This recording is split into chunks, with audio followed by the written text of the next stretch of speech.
Muy buenas noches, señoras, caballeros. Viernes de Gato, bienvenidos al Gato Premium, a este programa específicamente dedicado los viernes a reflexionar un poco más a fondo sobre lo que la actualidad nos ha ido procurando a lo largo de la semana. Y como siempre, como todos los viernes, con don Julio Ariza. ¿Cómo está usted? Muy buenas noches.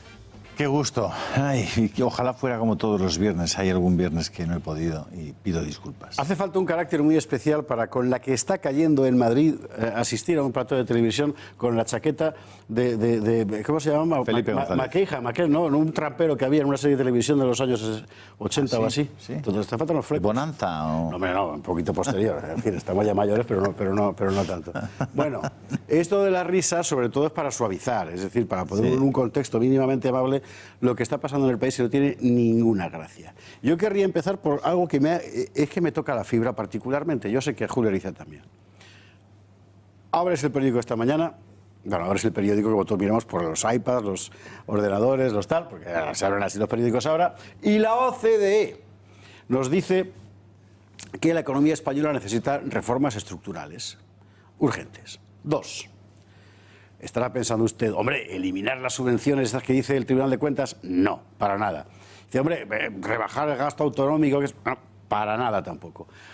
Lo que dice es que hay que, 1, rebajar el despido de los trabajadores fijos y equipararlo con los temporales, y dos, subir los impuestos de los carburantes. Es decir, siempre pagamos los mismos. Pero es que llega la ministra Montero, esta que dice que hay que acabar con el mantra de que el dinero donde mejor está es en el bolsillo del contribuyente. Ella cree que el dinero de usted está mejor en el bolsillo de ella, ¿bien? Y dice que lo del carburante sí. ¿Por qué? Porque hay que luchar contra el cambio climático. Claro, ¿cómo se lucha? Gravándole a usted con más impuestos en la gasolina y en el diésel. Eso de acuerdo. Pero que en lo de los despidos de los trabajadores fijos, no, le van a montar en la calle una que no ve usted, que lo que hay que hacer es subir más los impuestos a todo el mundo. Eliminar deducciones, eliminar no sé qué y tal. O sea, estamos rodeados. No tenga la menor duda. Pero luego ves a esta gente que viene, además, aquí, pues, ahora que estamos solo nosotros tres, o sea, usted y nosotros dos, sí, me va a permitir usted que sea un poco, en fin, cuando te viene aquí alguien de estos así, campanudos y tal, los maestros, ¿no? Sí. Que te dicen, esas reformas estructurales que España necesita. Y tú le preguntas, ¿cuáles son? No te las dicen nunca. Claro, no te las dicen porque son esas. O sea, refórmate tú, o sea, usted, o yo, que para que ellos sigan viviendo del erario público o de lo que sea. Estoy indignado. Probablemente es el núcleo, el nervio que toca la política cuando se habla de las subvenciones, del dinero público. Es decir, ese nervio es el que hace que muchísimas personas sientan vértigo ante la política, porque se dan cuenta de que el dinero que debería utilizarse de forma justa, es decir, buscando que se priorice en el gasto aquellas cosas que atiendan a las necesidades de los más necesitados, de los más empobrecidos, de los que ellos mismos no pueden defenderse, no pueden luchar por su subsistencia.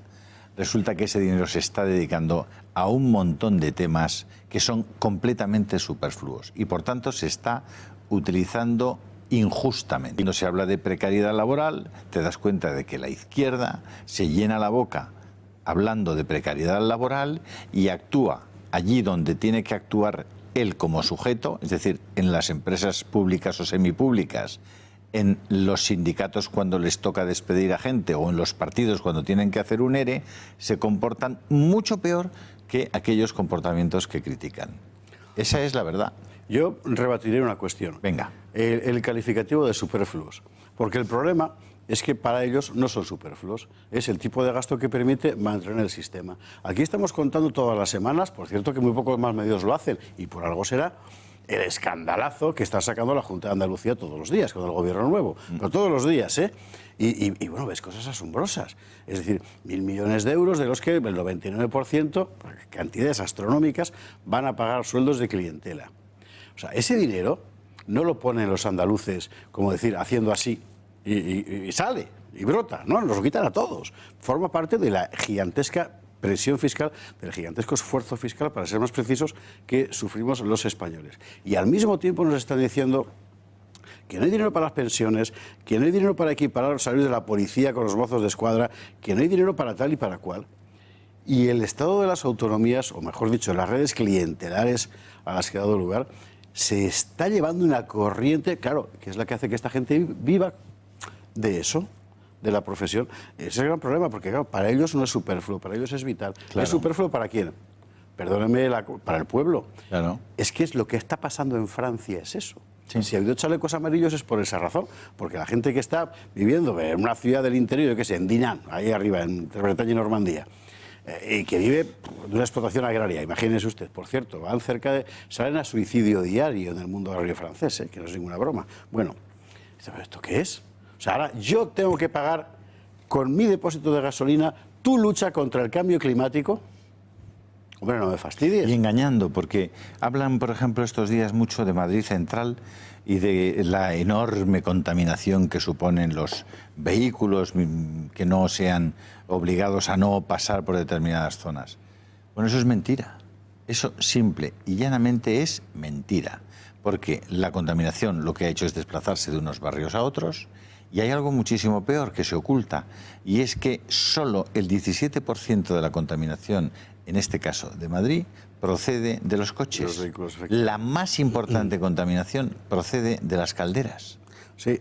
Procede de las calderas. ¿Alguien está hablando de eso? Sí. ¿Alguien está explicando que, fíjate, del 17 al 100%? Aquí hay que decir que sí, que lo está haciendo alguien, que es el alcalde. Bueno, pero ahora... Martínez Almeida está... La verdad es que siempre que ha pasado por esta mesa demuestra ser un hombre inteligente, la verdad. Y en este asunto... Pero es que la oposición social a lo que hacen, a lo que intenta hacer la derecha... sepulta por completo... Y está subvencionada. Es posible porque está subvencionada. Eso además. Este sí que es un asunto muy importante e incide en lo del calificativo superfluo. Por eso para ellos no es superfluo todo no, claro, ese gasto. Eso es verdad. Claro. Digamos que paga el coro con el que ellos llegan al poder. Eso depende del punto de vista del observador, como explicaban en el ejército. Sí, señor. Que es una aplicación práctica de la teoría de la relatividad, si usted quiere. Bueno, lo hemos visto con el asunto del desfile del orgullo gay.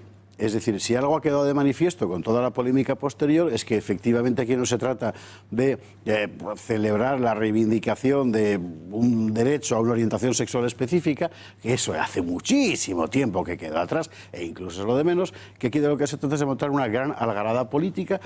Además, lo ha dicho la propia organizadora, esto es una manifestación política que pagamos usted y yo, ¿verdad? Estemos o no de acuerdo, y que de lo que se trata es de construir en esa narrativa de la izquierda un elemento más de victimismo. Para la izquierda vive fundamentalmente de crear víctimas. Se identifica con ellas para seguir mandando. Es una cosa realmente asombrosa. Bueno, uno de ellos es ese, entre comillas, colectivo, que en tanto que víctima se considera con derecho incluso a agredir, como vimos, y el mogollón en el que se ha metido Marlaska, que para no creérselo, en fin. Reparen ustedes en el grado de esperpento que ha tenido hoy, por ejemplo, que el pobre Albiol en Badalona haya estado denunciando con un vídeo cómo alguien en Badalona salía de su coche y estaba masturbándose públicamente. ¿Eso se ha montado una escandalera. Albiol en Badalona esta mañana, y yo estaba viendo una cadena nacional de gran difusión. No saques el vídeo, Alex. Que dedicaba minutos y minutos al enorme escándalo que era que alguien se masturbara en mitad de la calle. Y yo pensaba, ¿no han visto cosas muy parecidas de 100.000 tíos este fin de semana en Madrid? No era uno, eran 100.000. Y nadie ha hecho el más mínimo comentario. En esa misma emisora de televisión que tenía tanto escándalo por este tipo, este psicópata, que estaba en mitad de Badalona haciendo lo que no tenía que hacer. Está diciendo Javier Pérez Noya que tenemos el vídeo. No se ve nada, está pixelado. Si no se ve nada, lo ha presentado, vamos allá, lo ha presentado García Albiol. Pero lo que me hacía gracia a mí era la posición del medio informativo, que le daba una extraordinaria importancia a esa situación en Badalona, a ese tío haciendo esa guarrada. ¿No? Sí, pero aceptarás que le dé un medio de comunicación esa importancia si el fin de semana anterior le hubiera dado importancia a que 100.000 tíos pudieran hacer en la calle las cosas que estaban haciendo en la calle. ¿Por qué no? ¿Por qué no? Pues porque en el caso de ese tío que estaba en la calle haciendo una conducta exhibicionista para ser pudorosos, se trataba de un asunto sexual. Mientras que en lo del otro fin de semana no, era una cuestión política. Entonces, hay, claro, pero sí, yo sé que es histérico, pero es así. Entonces, el tipo, la gente que va con las cámaras y tal a cubrir todas las cadenas que han puesto estos días en su logo la banderita del arco iris, eso es una manifestación política, no es una reivindicación sexual. Entonces, por así decir, ennobleces lo cutre. Claro, sí, es exactamente así. A mí ya le digo que lo que me deja perpleja es la posición de los medios de comunicación en este asunto, a los que no he escuchado en ningún caso en España emitir una sola crítica a la manifestación de esa cosa orgullosa y vamos más a ir bien por partes. zafia Primero, que se ha celebrado. Lo que dice Albiol, que yo no lo sabía, si no lo llega a decir Ariza ni me entero. Vamos a ver. En Badalona, un pervertido sexual masturbándose a pleno día, en medio de la calle, mientras mira a una mujer que se droga. Los vecinos avisan al ayuntamiento y allí no va nadie. Los barrios de Badalona cada día más degradados. Vamos a entregar el vídeo a los Mossos para que actúen. Mientras mira a una mujer que se droga. Es que de verdad, o sea, ¡qué barbaridad! Bueno, pero mira, al final en Badalona, ¿quién ha ganado? ¿Quién? ¿Te acuerdas que le quitaron a la alcaldía? Sí. Y hicieron una especie de pacto así de social nacionalista y tal. Bueno, tienes la degradación, como en Barcelona, por cierto, que es el... Bueno, nosotros acabamos el otro día aquí en El Gato el famoso culo del Día del Orgullo Gay. No sé a qué se refiere, pero ¿no? Si usted me lo cuenta. No, de hecho te lo voy a enseñar. Ah, pues bien. No te voy a enseñar yo el culo. Te voy a enseñar el de ese. Por favor, les agradeceré que nos ahorren esas imágenes. Qué asco, por Dios. No, esto ha sido cosa de Juanma Pérez Noya. Bueno, Juanma, por favor, te lo pido, por favor.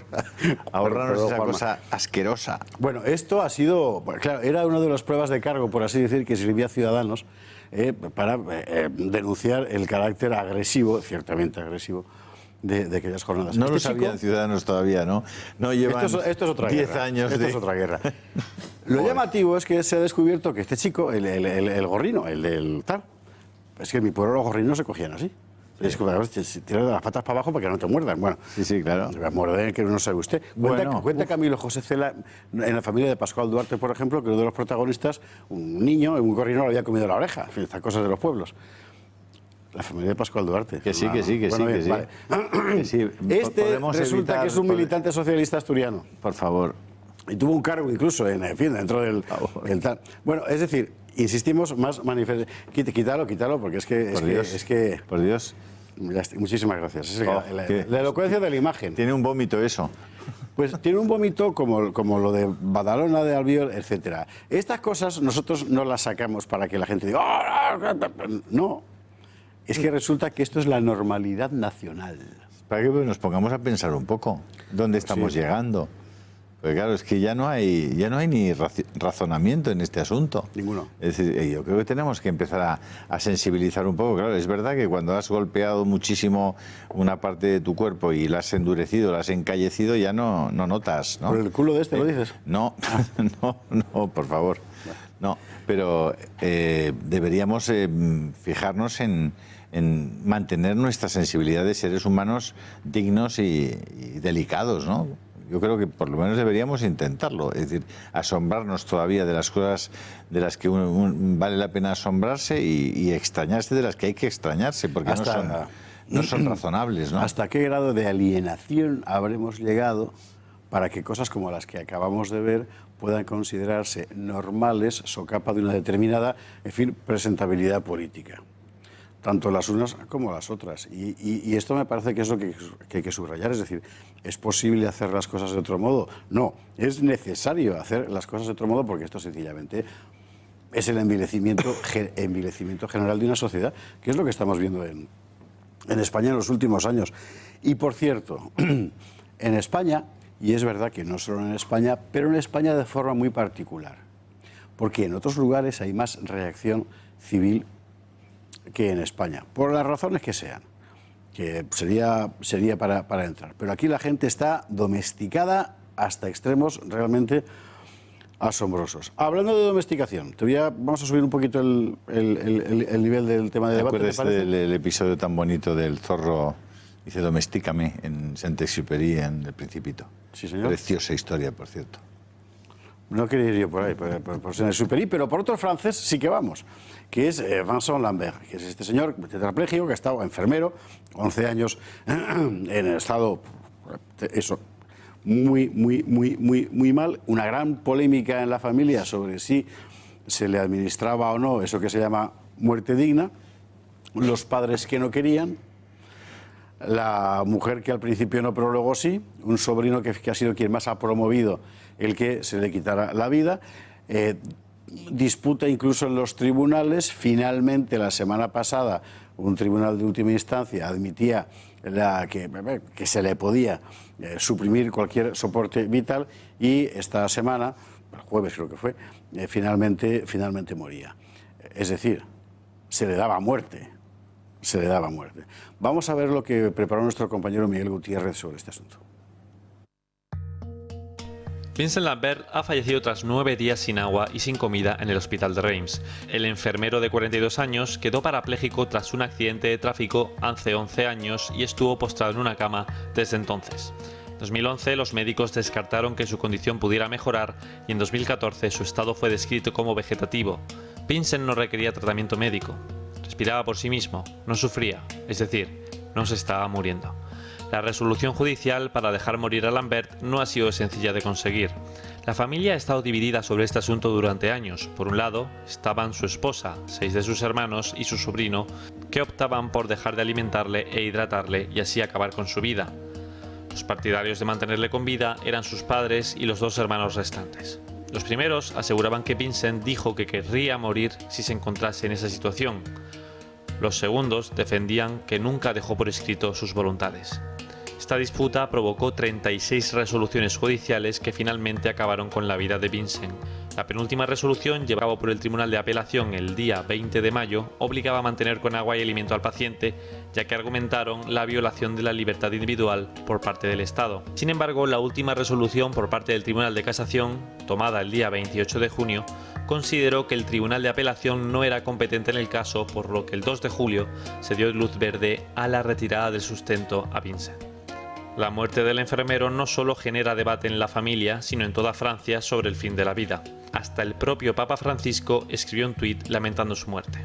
Que Dios Padre acoja en sus brazos a Vincent Lambert. No construyamos una civilización que elimina a las personas cuya vida consideramos que ya no es digna de ser vivida. Toda vida humana tiene valor, siempre. Por su parte, el abogado de los padres ha asegurado que esto no queda aquí y que habrá consecuencias legales para los responsables. La cultura de la muerte y del descarte se abre camino en Francia. A este propósito, el escritor francés Michel Houellebecq ha escrito un artículo hoy extraordinario diciendo varias cosas. Las podemos sintetizar en lo siguiente. Hemos llegado a un punto en el que a todo el mundo le parece normal, o al menos a una buena parte de la gente le parece normal, que le pidamos a otro, al Estado, que nos mate, o al menos que mate a alguien. Macron, el gobierno Macron, dijo que él no quería mezclarse en este asunto. Sus ministros, al parecer, no han sido de la misma opinión, y la ministra de las Solidaridades y la Salud Pública, creo que se llama así el ministerio, de una cosa muy rimbombante, muy macroniana, estas cosas que hace esta gente, ha intervenido para decir que, hombre, que lo que hay que hacer es escribir, porque claro, el problema era que Vincent Lambert no había dejado escrito lo que quería que hicieran con él si algún día se quedaba vegetativo. Y nos lo recordaba, dice Houellebecq, como la profesora a los niños que no han hecho los deberes. Esta introducción del que me den boleto como parte de la vida cotidiana es algo también realmente sorprendente. Esto es la primera vez que pasa en la historia de la humanidad. Es decir, reivindicaciones del suicidio ha habido toda la vida. Mire usted Numancia, o sea, bien, vale. Suicidas también. Debate sobre la eutanasia, por supuesto, muy comúnmente. Pero una situación como esta, en la que tienes una persona que no tiene sufrimientos insoportables, porque no los tenía, que no estaba abocado a un sufrimiento insoportable, porque estaba perfectamente estable, que lo único que se puede decir de él, como dice Houellebecq, es que vivía en un mundo mental particular del que no sabemos nada, o sabemos muy poco, que una persona así puede ser considerada sujeto de aniquilación, es algo que me parece que por lo menos merece un debate. Bueno, lo que se hace con la eutanasia y con este tipo de comportamientos es simple y llanamente negar la dignidad intrínseca de la vida humana, negar el valor intrínseco de la vida humana y negar que existen derechos en los seres humanos, en todos los seres humanos, que son anteriores incluso a la construcción social, incluso a la integración de los individuos en la sociedad. Esos derechos no te los reconoce nadie, no te los otorga nadie, no te los patrocina a nadie. Esos derechos los tienes tú por el solo hecho de ser humano. Y mientras eso no se racionalice, no se explicite, no se reconozca la naturalidad de esos derechos y su naturaleza, insisto, intrínseca y originaria, la ley positiva, es decir, la emanación de la voluntad de la sociedad a través del Estado en leyes concretas, es decir, en leyes positivas, serán capaces de hacer con los seres humanos lo que en cada momento esas sociedades puedan pretender y puedan querer, o las élites que las controlan. Esa es la realidad de hoy y por eso tenemos y se está poniendo sobre la mesa la eutanasia de nuevo. Cuando se había reabierto y se ha reabierto en Estados Unidos, por ejemplo, el debate sobre el aborto, en el que ya hay numerosos estados que están limitando la legalidad de los abortos a un número muy pequeñito de semanas, entre las 6 y las 8 semanas, en otros se está limitando a simplemente el hecho de que el corazón del feto pueda ser escuchado, pueda ser explorado. Cuando se están poniendo limitaciones enormes a la actuación de Planned Parenthood allí para la promoción del aborto y se está potenciando el derecho de los niños a nacer y el derecho de las mujeres a tener toda la información. En Ohio ahora mismo se acaba de aprobar una ley en la que se obliga a que en las escuelas haya información completa respecto a qué supone un embarazo y qué hay dentro del vientre de la madre en esos meses. Bueno, eso se está abriendo en Estados Unidos. Eso se está abriendo en otras partes del mundo. Aquí que vienen 1 millón de firmas, que ayer ya recogía el país. Hoy ha habido manifestacioncita, porque ha sido así, en el Congreso con esta cuestión, a favor de la eutanasia. Claro. ¿Y qué entienden por eutanasia? Me gustaría a mí saber, porque esta es la gran cuestión. Es decir, podemos debatir sobre el hecho de que uno pueda tomar la decisión de decir, si algún día me encuentro tal, que me maten. Bueno, es una cuestión para debatir, porque uno, no es lo mismo, y es un argumento recurrente, en fin, lo que uno decide cuando está normal que cuando deja de estarlo. Bueno, puedes tener la seguridad de que sigue pensando lo mismo, es la cuestión del famoso testamento vital, pero sobre todo, hay que darse cuenta de que una ley de eutanasia tal cual la están pidiendo, lo que significa es darle a un tercero el derecho a prescindir de una vida. Que esa es la gran cuestión filosófica. Es decir, abres una puerta que no sabes cómo cerrar. Y por eso es tan delicado el asunto de la eutanasia. No es una cuestión como decir, es que limitas mi libertad de morir. No, mátate si quieres. Y la cuestión no es esa. Tú eres todo lo libre que te dé la gana. Lo que no quiero es que me lo hagas a mí. El político y el legislador deben necesariamente responder a una pregunta. ¿Cuáles son los límites de la ley positiva? ¿Quién los pone? Es decir, ¿la ley puede hacer cualquier cosa? ¿La ley puede otorgar reconocimiento a cualquier cosa o puede penalizar cualquier cosa? ¿La ley puede penalizar la libertad? ¿La ley puede penalizar el uso de la libertad para reconocer el derecho de los padres a educar a sus hijos? ¿La ley puede penalizar el que alguien en voz alta explicite sus ideas? ¿La ley puede penalizar el que alguien vaya a una universidad a exponer con libertad de cátedra su pensamiento? ¿Puede hacer eso? ¿Puede la ley penalizar eso? ¿Puede la ley desproteger a aquellos que son robados, a aquellas que son violadas, a aquellos que son asesinados, a todos aquellos que son asesinados? ¿Cuáles son el discurso y el razonamiento? Debe estar en la respuesta a la pregunta: ¿cuáles son los límites de la ley, de las leyes positivas? ¿Cuáles son esos límites? La respuesta filosófica habitual, es decir, habitual, yo creo que es la correcta. El límite es cualquier cosa que vaya contra la supervivencia de la especie humana. Cuando tienes una ley que objetivamente conduce a la extinción de la especie humana, o de algunos especímenes, en fin, de gente, de personas, pues entonces esa ley no es justa, hay que cambiarla sencillamente porque conduce a la aniquilación. Bueno, y ese es el gran debate filosófico. Ahora bien, ha sacado así como quien no quiere la cosa de su inagotable chistera, Julio Ariza, la cuestión de la educación. Lo cual viene a pelo, por cierto, para hablar de ese asunto que ha sacado Vox, de que quiere conocer la identidad de la gente que da los talleres LGTBI en los colegios.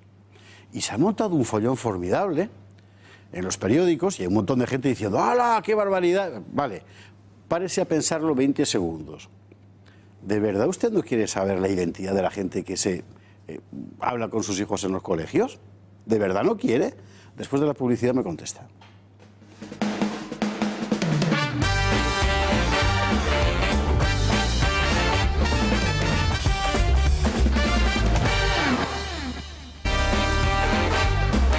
Así es.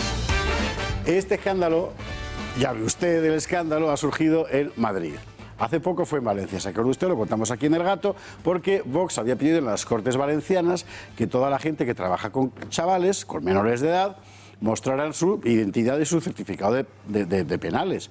Bueno, están persiguiendo al colectivo LGTBI. Dice, no, oiga, es decir, cualquiera que trabaja con menores en España, hasta donde yo sé, y he trabajado con menores, tiene, y es lógico, que exhibir que es una persona íntegra, en fin, que no tiene antecedentes penales y además, específicamente, tienes que mostrar que lo que es en todas las comunidades autónomas, pero desde luego en Madrid y en Castilla y León sé que es así, que no estás procesado ni acusado ni nada por abusos a menores, como es enteramente lógico, que son menores. Y aquí en Madrid llega Vox y dice que quiere conocer quiénes son los que imparten las clases, los talleres LGTBI en los colegios. Y se monta el escándalo. ¡Ah, listas negras! No, que leche. O sea, yo soy padre, tengo unos niños que están en el cole, viene gente a hablarles, oye, yo quiero saber quiénes son, pues ya los profesores de mis hijos los conozco, sé quiénes les hablan, y pueden caerme mejor o peor, pero bueno, es gente titulada, que tiene una carrera, y luego, claro, esta gente que viene de Strangis, ¿cómo que yo no tengo derecho a saber quiénes son? Hombre, de hecho yo soy el único que tiene derecho a saber quiénes son, claro. Es increíble. Mucho afiliado, votante, simpatizante de Vox se queja de que Vox no está tomando posiciones, entre comillas, de poder, es decir, de gobierno, en las instituciones donde ha obtenido una representación parlamentaria. Y a veces no reflexionan sobre la enorme posición de poder que supone cosas como las que acaba de mencionar José Javier Esparza. Es decir, solo el hecho de que Vox en Andalucía y mañana en Madrid o en Murcia o donde sea pida transparencia en las subvenciones, el hecho de que pida que se conozca quiénes son las personas que aplican determinadas conductas, el hecho de que se pida que aquellas ONGs que dediquen menos del 70% de su subvención al objeto de la subvención, al objeto de la ONG, no sigan teniendo subvención, el hecho de que sean fiscalizadas por una auditoría pública todas aquellas instituciones, ONGs o lo que sea que reciban dinero y fondos públicos para que sea conocido cómo se han aplicado, para que la COGAM, que ha recibido casi 1 millón de euros para organizar esta fiesta cutre y zafia en Madrid, ese 1 millón de euros se sepa quién lo ha cobrado en la COGAM, quién en la COGAM se ha beneficiado de ese 1 millón de euros, qué contratos se han hecho desde allí. Pues miren, esa posición, fíjense si es de poder, que es la que más les preocupa a toda esta gente. Es curioso. La que de verdad les preocupa. Sale no tanto en portada. Cada vez que hacen una cosa de estas, a portada eso como es tocar, con ribetes de escándalo. José Javier, créeme, eso es tocar claro, el nervio de esta gente. Eso es lo que de verdad les cabrea. Les cabrea que se pueda saber cuánto dinero reciben, quién lo recibe y cómo lo utilizan. Porque esa es la clave de su capacidad de resistencia y de manipulación. Por eso Vox está acertando de pleno en eso. No me diga que usted no quiere saber quiénes son, porque no me lo creo. O sea, ¿a usted le parece normal que una agencia para el emprendimiento como la que hay en esa de Andalucía dedique el 99% de su presupuesto a pagarse sueldos? O sea, para emprender ellos, a los emprendedores que les den morcilla. Claro, bueno, pero esto es de locura. O como se pidió en efecto, certificar la titulación de la gente que trabajaba en las agencias, asociaciones, etcétera, de ayuda a víctimas de violencia de género. Pues ¿qué menos que tener la seguridad de que es gente que está titulada para ello? Y resulta que la mitad no lo estaban. En fin, bueno, es que son cosas elementales, ¿no? Pero claro, salta a los titulares de la prensa del sistema con gran escándalo. Y por cierto, hace mella en bastantes votantes, en algunos votantes de la derecha social que es gente que se mete en líos. Oiga, no, mire, gente que se mete en líos, pero esos líos los está pagando usted con su dinero, es que no se da cuenta. Ese poder del que hablaba José Javier, que le han dado los votantes de Vox a Vox, lo está ya ejerciendo. Y está teniendo un impacto en ese estanque en el que Vox ha tirado una piedra y ha roto esa paz de cementerio que había en el estanque de la política española, en el que había un consenso básico en un montón de materias en las que millones de españoles no están de acuerdo, simplemente no comparten. Y sin embargo la política era incapaz de representar todas esas posiciones. Vox ha tirado esa piedra y hay que ver cómo les está sentando. Hay que ver cómo les sienta hablar de transparencia, que se llenaban la boca de hablar de transparencia. Y no hay ninguna transparencia en el mundo de las subvenciones en España. Absolutamente ninguna. Ninguna. Es una cosa muy tremenda, sí, efectivamente. Conste, en las del Estado, eso que llaman Estado Central, la Administración General del Estado, llevan tantos años peleándose por ellas a bocaos, que hay muchísimos instrumentos para fiscalizarlas, pero en todo lo que es el mundo autonómico y municipal, bueno, eso es una cosa, en fin, fuera de lo común. Aquí hay que decir algo, hay que ser justos. En el caso de Andalucía, tanto el PP como Ciudadanos, además de Vox, están haciendo un trabajo impecable, los tres. Por eso, por cierto, al margen de todo el mogollón que ha habido estas semanas con las negociaciones, por eso se demuestra que votos útiles lo son todos. Y que ese tipo de coaliciones, además, aunque como ocurre en cualquier coalición no satisfaga los deseos de todos, claro, son de una utilidad enorme, porque esto hay que limpiarlo. Es que no puede ser que se gaste 700.000 euros de dinero público en el desfile del orgullo gay, que reconoce que es una manifestación política. Cuando usted quiere manifestarse políticamente, alguien le paga la manifestación. No, ¿verdad? Porque a ellos sí.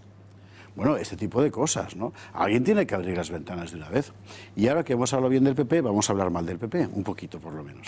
Bien, mal y bien, por lo que ha pasado con el asunto de Miguel Ángel Blanco, que ya les vale. Vamos a ver. Juntas Generales de Guipúzcoa. Como usted sabe, el País Vasco tiene una conformación singular, la que tiene pues, es el Parlamento Foral y luego los territorios históricos, ¿no? Los tres. Bueno, las diputaciones. Y cada uno de ellos tiene su propia Diputación Foral y sus juntas en Guipúzcoa. En Guipúzcoa, el PSOE y el PNV pactan darle la representación de, atentos a la fórmula, derechos humanos y cultura democrática, al juntero de Bildu. Y va el PP y vota a favor. Y va el PP y vota a favor. El señor que ha votado del PP es un tal Cano, no sé si recuerdo si Juan Carlos o Juan Antonio Cano, que ya se distinguió en su día por desde la cuadra de Borja Semper y compañía por decir que él no le hace caso. Su fórmula exacta fue no me duelen prendas, de hablar con Bildu y tal. Bueno, es muy revelador, sobre todo es muy revelador que salga en un día como el de hoy, porque usted se acordará que hoy, y era el año 1997, hoy, a estas horas, estábamos ya todos con la certidumbre de que Miguel Ángel Blanco moría. Le habían encontrado esta misma mañana, con el tiro en la cabeza, aún estaba vivo cuando le cogieron, barbaridad. Pero, y aquello que prácticamente todo el mundo ha olvidado o ha querido olvidar, aquello demuestra lo que es, lo que representa Bildu. El otro día en un debate con este amigo de izquierda, Ricardo Martín, este periodista de izquierdas y tal, que me llevo muy bien con él porque nos sacudimos unas bofetadas de estas monumentales, y dice, ¡ah, no existe, no existe! Claro, porque no hace falta, mi querido Ricardo y mis queridos amigos, ya están ahí. Bildu, representan eso, representan la gente que ha legitimado, que ha justificado esta historia. Y todas esas almas de cántaro, por ser suave, que por ejemplo en Zaragoza el otro día, la banda de Podemos se negó a firmar el comunicado de recuerdo de Miguel Ángel Blanco, porque resulta que lo había escrito la Fundación de Miguel Ángel Blanco, y ellos por ahí no pasan porque ellos están en la equidistancia. Bueno, pues no, cuando una sociedad llega a aceptar que sus asesinos a lo mejor tenían razón, entonces es que esa sociedad quizá no merezca llegar mucho más adelante. es verdad que solo es, por fortuna, una parte de la sociedad de momento. Pero primero fue un Estado y un gobierno incapaz de defender al resto de ciudadanos de las posiciones no políticas, sino posiciones criminales de esas personas. Es decir, en la medida en que tú permites, autorizas que un señor pueda acceder a un cargo público en España, a cualquier cargo público, sin un juramento o una promesa simple, sencilla y completa de acatar la Constitución, el resto de leyes y a la propia monarquía constitucional, si tú no obligas a eso a cualquiera que quiera tener un cargo público en España, te enfrentas a lo que a continuación ocurre, y es que todos aquellos que simple y llanamente desprecian la Constitución, no van a jamás a plantear obediencia alguna a las leyes españolas, y además van a tratar de cargarse la monarquía y la Constitución del Estado español, entonces, bueno, pues ya les has dejado con un pie dentro, sí, para hacer el siguiente paso, que es la destrucción del Estado. Es lo que han anunciado, si no están engañando a nadie. Claro. Pero si es que, en fin, bueno, a Miguel Ángel Blanco le queremos dedicar un recuerdo hoy, faltaría más. Una oración. En la redacción de Intereconomía hemos hecho este vídeo. Se cumplen 22 años de aquella inhumana cuenta atrás que acabaría con la vida de Miguel Ángel Blanco a manos de ETA. 48 horas que desgraciadamente marcaron la historia de España. Una historia que desde entonces ha quedado marcada por la inhumanidad de Otegi y de Bildu, que desde aquel día rememoran la crueldad del mundo abertzale hacia el joven concejal de Ermua. Porque fue él mismo, Arnaldo Otegi, quien reconoció que mientras Miguel Ángel Blanco estaba en la fosa, él disfrutaba con la familia de un día de playa. Fíjate, ese día, el día que apareció Miguel Ángel Blanco muerto, estaba en la playa de Zarauz. ¿Qué hacías en la playa? Pues estaba en la playa como un día normal. Estaba con mi mujer y con mis hijos, y yo tengo un cuñado que tiene una casa en Zarauz, y estamos en la playa con decenas de miles de personas. Y es que 22 años después nada ha cambiado, porque ahora Otegi, el líder separatista condenado por terrorismo, no tiene palabras más que para presumir de los nuevos tiempos en Euskadi y de su anhelo de más autogobierno. Porque algo más de 2 décadas después, Otegi vuelve a ser el líder político del independentismo vasco, y estos dirigentes abertzales se encabezan o deciden gobiernos en Navarra, Pamplona y en media Euskadi. Los mismos que, por cierto, han sido clave también para la investidura del líder socialista. Por eso nos ha quedado más que claro que la nueva condición de Otegi es convertirse en un nuevo actor de la gobernabilidad para no contribuir al bloqueo de la investidura. Pero no, nosotros tampoco olvidamos. No olvidamos que tal vez Arnaldo Otegi aproveche el buen tiempo previsto este fin de semana para volver a la playa. A aquella playa sin Miguel Ángel Blanco, que fue secuestrado hace 22 años ante los ojos atónitos de casi toda España. Hay que recordarlo.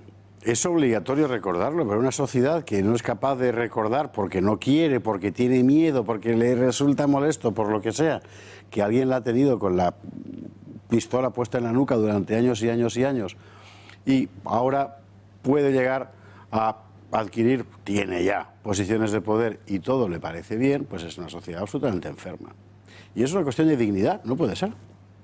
La verdad es que resulta patético, triste, que tengamos que ocupar un solo segundo, una sola línea, una sola razón para evidenciar algo tan sencillo y tan evidente. Es que tener que recordar ahora la injusticia, la acción criminal de toda esta gentuza, y tener que justificar que necesitamos en la sociedad española dar un recuerdo, y dar un recuerdo de respeto a todas esas víctimas, bueno, pues que solo tener que explicarlo resulta alarmante por lo que significa en la sociedad española, ¿no? El otro día un hijo mío me preguntó: papá, ¿quién era Jesús Gil? Ya usted dirá, pero bueno, es que tiene 20 años, que no sabe ya quién fue, que es lógico. Bien, y estoy seguro de que igualmente mucha gente no sabrá exactamente lo que pasó. O sea, que ETA mató a un chaval que era concejal en Ermua, vale, pero pasaron muchas más cosas en aquella ocasión. Pasó que hubo en España un auténtico maremoto de solidaridad popular como nunca antes se había conocido, derechas e izquierdas por igual. Pasó que toda España se llenó de gente protestando contra ETA. Pasó que a los etarras se los acorraló en las herricotabernas, en las calles del País Vasco, y todos vimos las imágenes. Pasó que la Ertzaintza por primera vez se quitó las capuchas, porque resulta que los que tenían que ir encapuchados eran los policías, y la gente les aplaudía. Pasó que el poder se puso de acuerdo para frenar todo aquello. Y pasó que los partidos del sistema, y gobernaba el PP entonces, se pusieron de acuerdo para no criminalizar, como se dijo, al nacionalismo. Era Ardanza, si no recuerdo mal, quien gobernaba en el País Vasco. Y para no criminalizar al nacionalismo, que formaba parte del sostén del sistema, se permitió que aquella hora de dignidad popular, que fue un auténtico 2 de mayo en toda España, quedara, si me permite usted la expresión, capada, que es exactamente lo que hicieron. E inmediatamente después, el nacionalismo vasco firmó el Pacto de Estella. Y se pusieron de acuerdo los más bestias y los menos bestias en una estrategia común que nos ha llevado hoy a donde estamos. El día que mataron a Miguel Ángel Blanco, el país entero, España, podía haber girado hacia una reafirmación de su dignidad nacional. No ocurrió, y no ocurrió fundamentalmente por nuestra clase política. Y hoy estamos pagando las consecuencias de tener la clase política más miope que hemos tenido desde los tiempos de la Restauración, si no más. Y llevaba tantos años deseando decir esto, que en fin, que es verdad. Amén. Pues sí. En fin, bueno. Y luego está lo de las juntas. Y el PP, ¿qué algo tendrá que hacer? Ejemplo, me he enterado por Cayetano González, yo no lo sabía. Resulta que el PP tiene, esto sí lo sabía, una escuela todos los años de Miguel Ángel Blanco, se llama, que es un par de jornadas y tal, bueno, en Vitoria. Y resulta que este año no la querían hacer, porque no tenían presupuesto. Claro, dice, ¿será por el presupuesto? Bueno, es el mismo año que Alfonso Alonso acaba de decir que es que el PP en el País Vasco pues lo que tiene que tener es un perfil singular, porque eso de PP es tan españolazo, ¿verdad? Esto lo digo yo, no lo dice él. Pablo Casado ha tenido que intervenir personalmente para pagar él esa escuela de verano Miguel Ángel Blanco y que se haga en Vitoria. Porque el PP del País Vasco no quería hacerlo, porque está ya en la fase de la normalización. Han estado durante mucho tiempo muchos dirigentes políticos con esa especie de síndrome de Estocolmo, ¿no? En cuanto les hacían, el tigre les hace una pequeña sonrisa, se confían y se entregan a los brazos del tigre. Y es un síntoma de cobardía y de debilidad, y esa cobardía y esa debilidad en algunos partidos políticos, en algunas fases de su vida como partidos, es premiada, y eso es lo que ha pasado durante la etapa de Mariano Rajoy. Ha sido premiada la cobardía y la debilidad en el liderazgo político en muchas regiones de España, y muy específicamente en Cataluña y en el País Vasco. Así le ha ido al PP, es decir, ha desaparecido en el País Vasco y está a punto de desaparecer en Cataluña. Y a la vuelta de la publicidad vamos a ver qué pasa con los pactos, que estará usted pensando, pero ¿qué saben ustedes que no sepamos los demás? Se va a quedar usted helado. Hasta ahora mismo.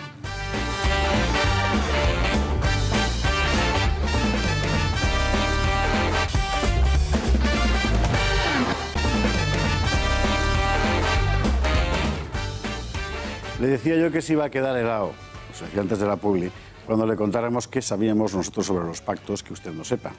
Y yo creo que se va a quedar helado porque en realidad la respuesta es que no cree usted que gran cosa, ¿eh? Porque toda esta historia de los pactos las han ventilado tanto todos al mismo tiempo, las han exhibido tanto de veras y de mentiras, es decir, las dos cosas mezcladas, que en realidad todos nos hemos podido enterar de todo. Y aquí quizá la única clave está en saber identificar de entre toda la marabunta de información que unos y otros, ambos con H, han puesto encima de la mesa, cuál es la línea de la realidad.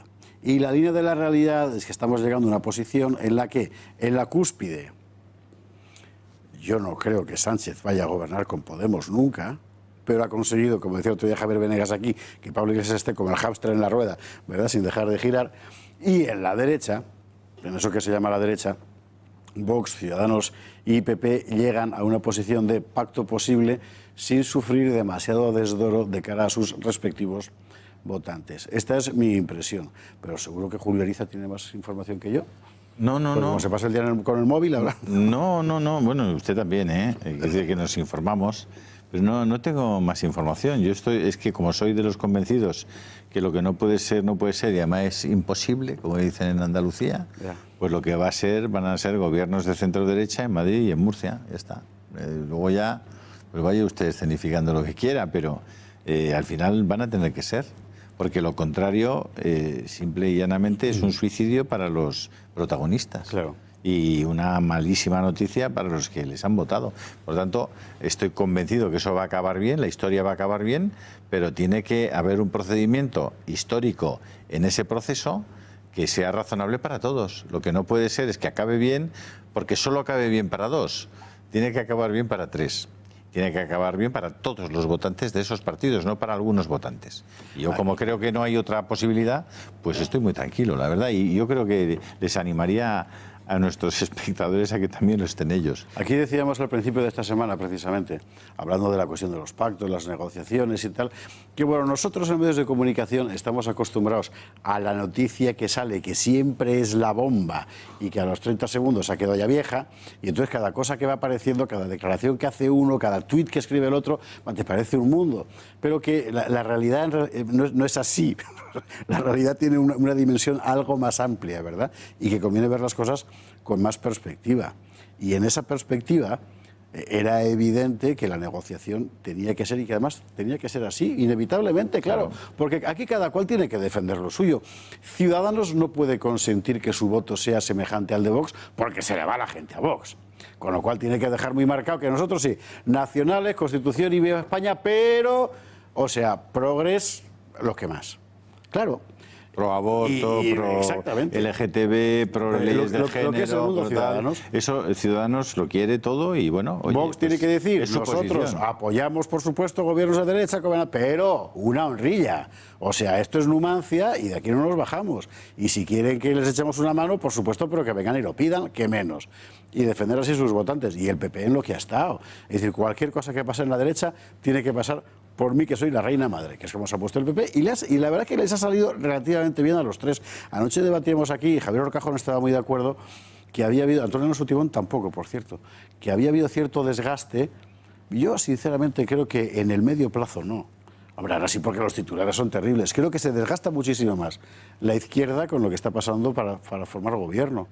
Porque yo creo que hay dos fenómenos que van pasando a la vez que eso. El primero es que sigue sin haber gobiernos, lo cual es una buenísima noticia.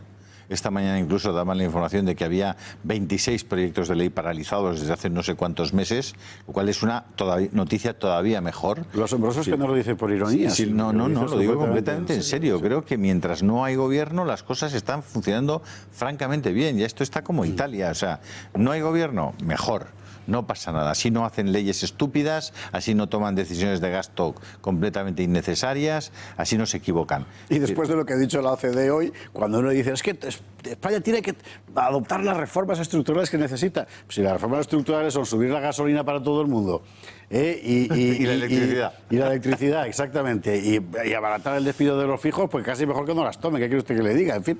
No, bueno. No, mejor que no. ¿Verdad? No, mejor que no. Entonces estamos en esa época, casi 2 meses, ¿no? ¿Cuándo fueron las elecciones? Abril, ¿no? Sí, ya casi 2 meses, ¿no? Yo creo y en que 2 meses Pedro Sánchez ha conseguido convencer solo a Revilla. Sí. Está muy bien, ¿eh? Bueno, Revilla es fácil. Pero unas anchoillas y tal. ¿Qué hace el tío? Pero lo importante es que no habiendo gobierno no pasa nada. No pasa nada. No solamente no pasa nada, sino que pasan cosas buenas.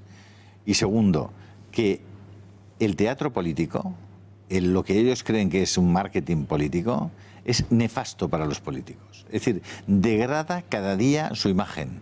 De trileros, de farsantes, de actores de quinta, de no auténticos. Es decir, esas cualidades que sería razonable exigir a la política y a los políticos, durante estos procesos de negociación, que son casi todo mentira, hacen un daño enorme a la imagen de los propios políticos. Sí. La verdad es que sí. La noticia de hoy, perdón, es que Pablo Iglesias ha decidido, aparte de que esa propuesta de que haya independientes vinculados a Podemos en cargos de administración es una idiotez o una estupidez, que se ha dicho literalmente, de que está ya caliente, como es lógico, y perdiendo los nervios, ha decidido consultar a las bases si va o no a un pacto con el PSOE, que va a ser que no, porque las bases funcionan como funcionan. O sea, por cierto, ya de paso, aquello que ocurrió en Ferraz, que de repente sale Sánchez victorioso y la gente empieza a gritar con Rivera no, con Rivera no, con Rivera no, ¿usted cree que de verdad son las bases del PSOE? Para ser más precisos, ¿usted cree que las bases del PSOE lo dijeron porque el Espíritu Santo les iluminó? No, son consignas de partido, ¿no? Claro, ahora el problema para el PSOE es el siguiente. Realmente lo tiene muy complicado para gobernar, salvo que consiga que por abstenciones de unos y de otros en segunda votación, salga con una mayoría suficiente, aunque sea minoritaria. Que yo creo que es lo que pasará, pero no puede meter a Podemos en el gobierno. No puede meter a Podemos en el gobierno salvo que se asuma de entrada que su legislatura va a durar 6 meses. No puede meter a Podemos en el gobierno porque la política de Podemos, tanto en materia, es lo que se llama territorial, es decir, nacional, como sobre todo en materia económica, no podría pasar. Es incompatible con estar en la Unión Europea. Exactamente. Entonces, ahí habría un verdadero problema.